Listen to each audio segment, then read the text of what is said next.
के लिए stock price में वो क्लियरली यूफोरिया रिफ्लेक्ट होता हुआ करीब 4% ऊपर 340 के आसपास ये स्टॉक कर रहा है कारोबार। इस पर हमने सुबह में भी बात की थी, एक बाय कॉल था। राजेश पालविया, कोई फ्रेश ओपिनियन आईआईएफएल फाइनेंस पर? तो हर्षवर्धन जी, देखिए स्टॉक में एक रिकवरी का अच्छा ट्रेड बनते हुए दिख रहा है। स्टॉक में हालांकि ओवरऑल सेटअप देखें तो एक बड़े रेंज में यहाँ पे कंसोलिडेट होते हुए दिख रहा है। 375 इसका हायर बैंड है और लोअर साइड में 290 के आसपास इसका सपोर्ट है। तो एक बड़े रेंज में ये स्टॉक कंसोलिडेट होते हुए दिख रहा है। हमें लगता है जिस तरीके से नियर टर्म सेटअप बने स्टॉक में, अगर 350 का रेंज क्रॉस होता है तो ये स्टॉक हायर बैंड की तरफ अटेम्प्ट करते हुए दिख सकता है। तो 350 एक इमीडिएट रेजिस्टेंस है, वो क्रॉस होता है तो 380 तक की भी अपसाइड यहाँ पे कंटिन्यू होते हुए दिख सकती है। बट अभी हमें लगता है कि यहाँ पे अगर कोई डिप मिलती टुवर्ड्स 330, वो एक अपॉर्चुनिटी होगी बाय करने के लिए। स्टॉप लॉस हम सजेस्ट करेंगे करीब इसमें आना चाहिए 220 के 320 के आसपास।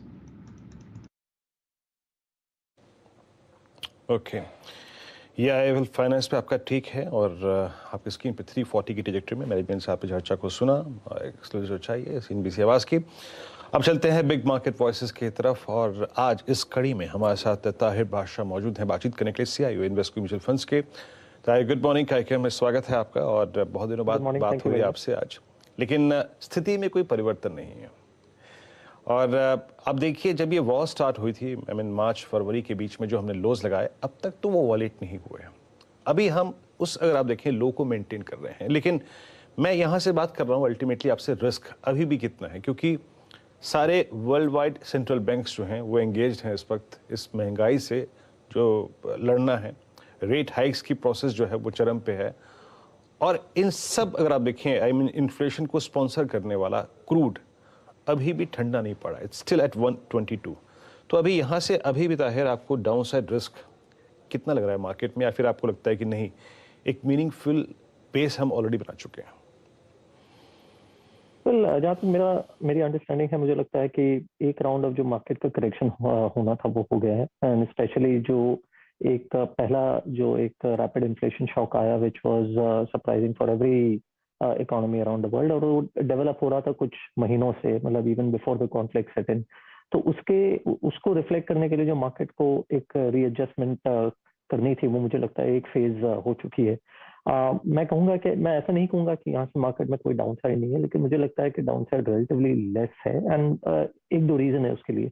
फर्स्ट इज कि आप अगर इंडिया की, हम फंडामेंटल्स पे अगर कॉन्सेंट्रेट करें तो इंडिया की जो ओवरऑल अर्निंग्स कॉन्फ़िगरेशन है वो रिलेटिवली मोस्ट स्टेबल है। आप देखेंगे तो आप टॉप 100 कंपनीज ले लीजिए या निफ्टी की कंपनीज ले लीजिए तो रफली अबाउट 50% अर्निंग्स अपनी आती है टेक्नोलॉजी, बैंकिंग और मे बी फार्मा से लेके, जिनके ऊपर डायरेक्टली कमोडिटी प्राइसेस का डायरेक्ट इम्पैक्ट नहीं होता है। शायद indirect impact second level, third level होता है, but first level impact relatively कम होता है। और सेकंड जो पार्ट है, जो बैलेंस 50% है, वो रफली इक्वली डिवाइडेड है दो क्षेत्रों के बीच में। वन इज बेसिकली जो प्रोड्यूसर ऑफ कमोडिटी है, जिन्हें बेसिकली थिंग्स लाइक स्टील बनाते हैं, एल्यूमिनियम बनाते हैं, ऑयल एंड गैस कंपनीज जो होती है वो। और बाकी जो बैलेंस जो है 50% वो ये होता है जो वो वाली कंपनीज है जो कंज्यूमर्स ऑफ कमोडिटीज होती है, जैसे कि ऑटो कंपनीज हो गई या कंस्ट्रक्शन कंपनीज हो गई या वगैरह वगैरह। सो आई थिंक इन दोनों के बीच में मतलब एक नेचुरल हेज आ जाता है कि अगर कमोडिटी प्राइसेस ऊपर जाती है तो प्रोड्यूसर्स ऑफ कमोडिटीज की अर्निंग्स बढ़ती है और वाइस वर्सा, यू नो। तो आई थिंक इंडिया की मतलब जो अर्निंग्स ट्रेजेक्टरी हम अब आज की तारीख में बैठे हुए देख रहे हैं, specially given the fact that banking particularly in India हमें लगता है कि स्टेबिलिटी की ओर बढ़ रहा है। आई थिंक इंडिया की अर्निंग्स रेजिलियंस ठीक ठाक है।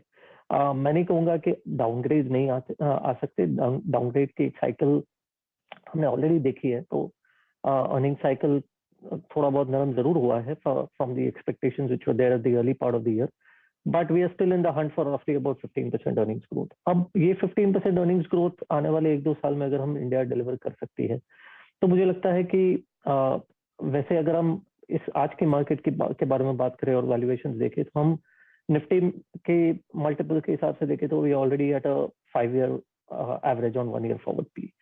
तो एक लेवल हमने ऑलरेडी अचीव कर लिया, और अगर हम 10 साल का एवरेज देखें तो we are probably not more than 7-8% away from the 10-year average on the Nifty. तो कितना डाउन साइड हो सकता है? मुझे लगता है कि can we come down to the 10-year average on valuation? Yes, जरूर हो सकता है। तो यहाँ से हम और एक 7-8-10% की अगर यू नो हम करेक्शन एक्सपेक्ट करें तो शायद हम 15,000 की ओर बढ़ सकते हैं, बट अदरवाइज मुझे लगता है एक लेवल पे यहाँ पे ऑलरेडी कुछ हद तक इन्फ्लेशन की जो परेशानियां हैं वो डिस्काउंट हो चुकी है।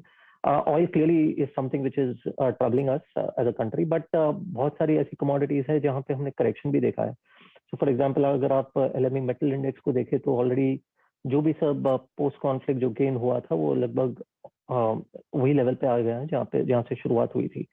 और ऑयल के आपने जहाँ तक बात की, एक चीज हमें समझ लेना चाहिए कि ऑयल इन इंडिया, हमारे जो इंडिया के रिटेल प्राइसेस जो होते हैं चाहे वो पेट्रोल या डीजल के हो, वो exactly in tandem with oil prices move नहीं होते हैं।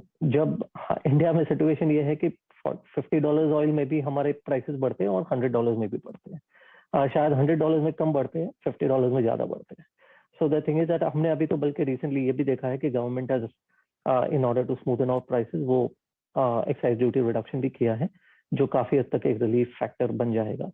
तो हेडलाइन ऑयल पी मल्टीपल पे जरूर असर करता है, अर्निंग्स ऑफ इंडिया पे शायद इतने जोर से असर नहीं करता।